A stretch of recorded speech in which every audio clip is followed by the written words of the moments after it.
This is the sunset.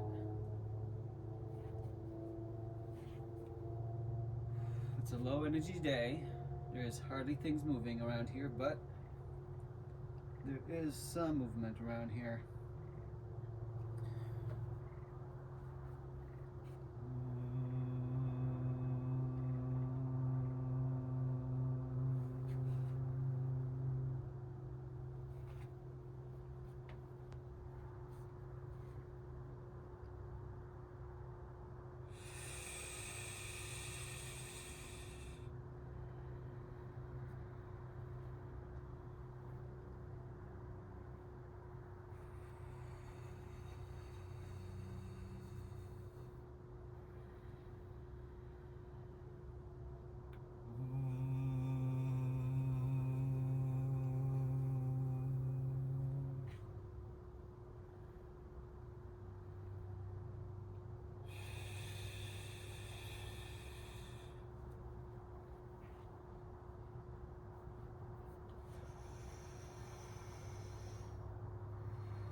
I'm gonna work on bringing what's up there down here so I can have more of a draft come through here.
digits are really cold.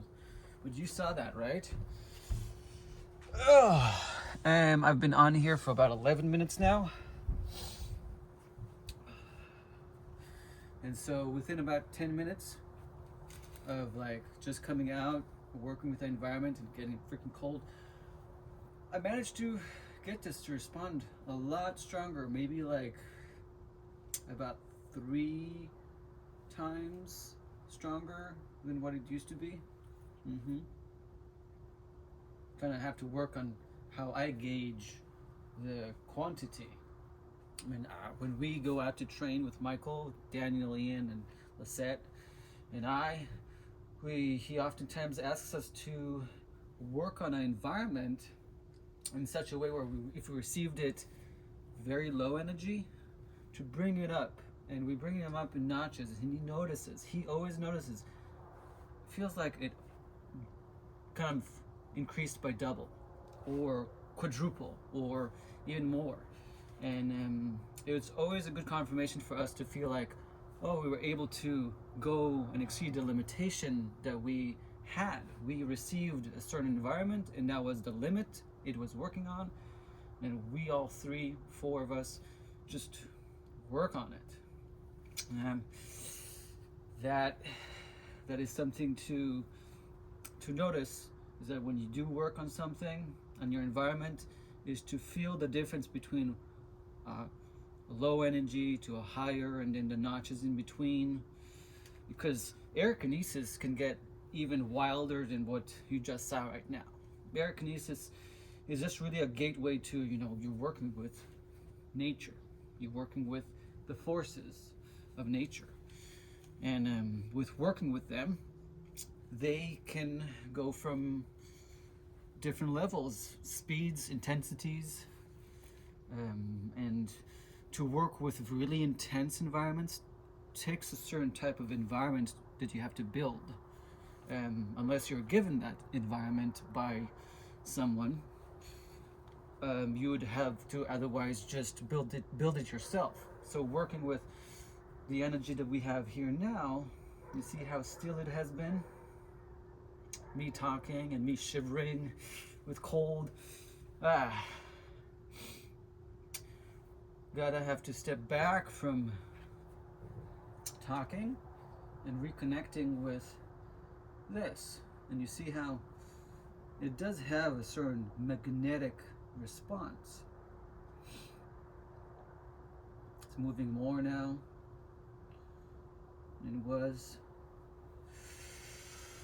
And if I now concentrate on breathing, my breath alone can't just do that. It's the energetics, the electromagnetic field here, as well as the wind that's blowing a little bit.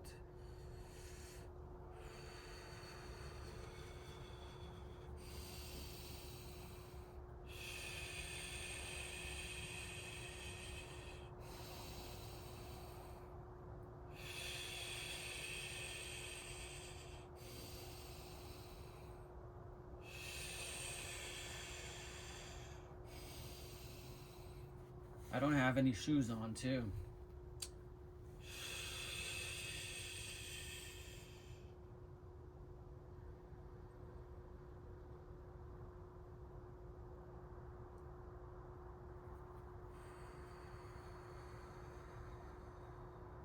Calm myself down.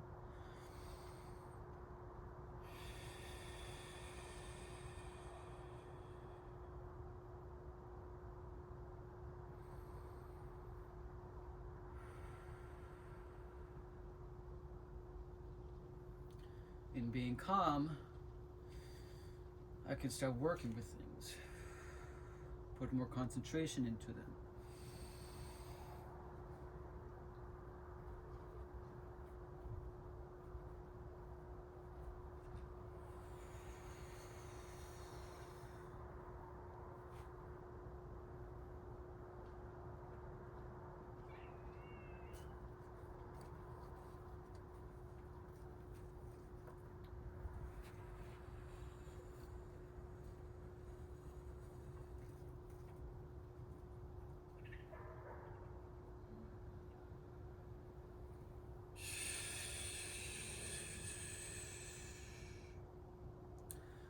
a low energy. It's not a lot, but it is significantly different than what it was before. I mean,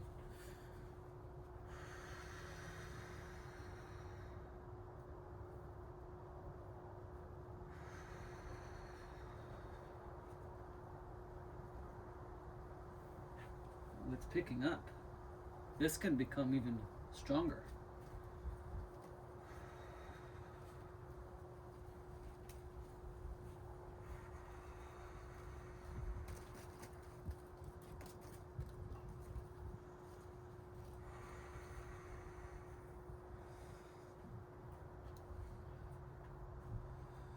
These kind of environments are challenging, but if you do have the knowledge, you can get them started. A lot of times it's a matter of time and concentration, because if you spend time observing something, you start activating it. That's one of the first things you learn from involved ministry. Activation happens when you start observing things. It isn't a matter of all the other factors that you have to account to why you perhaps not having a good connection. Is it your ego? Most likely, because the ego itself does dampen connections for many different reasons. But for now, the ego itself is one of the things that you really have to concentrate on a lot. The very beginning, cleansing yourself, because a pure conduit is one of which that can just be here, present. Nothing is distracting it energetically, because if my ego's off and chatters, the thoughts that I'm thinking about somebody else somewhere else, a portion of my energy that could be right here working on this and get things moving and escalating it or decelerating it with better self-control, if a portion of my energy is elsewhere, then I won't get the same results. So that's where self-mastery of yourself begins, by understanding the ego. And the way Evolved Ministry teaches it has great results on people's connection. Just delve into it, study it, ask questions, learn. Go to workshops, classes, sessions with instructors. Go figure out and keep on working on it, because anytime you go out there and you see that you're having trouble, it's most likely because you are holding yourself back. You have to have a certain shift in perspective to understand how this works and how all this works, so you could work it. And that's where Evolved Ministry does provide you with classes, courses, and the attention that you need at your pace, of course. You should be the one who's dedicated to looking for it and reaching out for the knowledge, but Evolved Ministry is there as a source for you to learn something that really I haven't seen anybody else provide. So when you're talking about energy work and you actually see responses, sure, you can do Reiki, you can do all this stuff and see kind of responses, but how do you control your own energy field, your Merkava field? That has a lot to do with your knowledge. And Evolved Ministry helps you with that. Seminars that teach you hands-on, and also classes. So just keeping that in mind. Now I'm about to check out because I'm freezing cold, my toes, my fingers, but I'm happy that you stuck this out and really just understood some of what I'm saying when it comes to the environment. You see how low energy it is still. The moment I'm paying attention to it, it's changing. So ever so slightly, but the change is there. It's just a matter of, like, if I now bring in more attention, what can I do? That is where you can apply these mechanics, these techniques, this way of life of how to use this technology to make a beautiful life for yourself, for others, for nature, for the future of this place, or wherever you want to go next. Much love.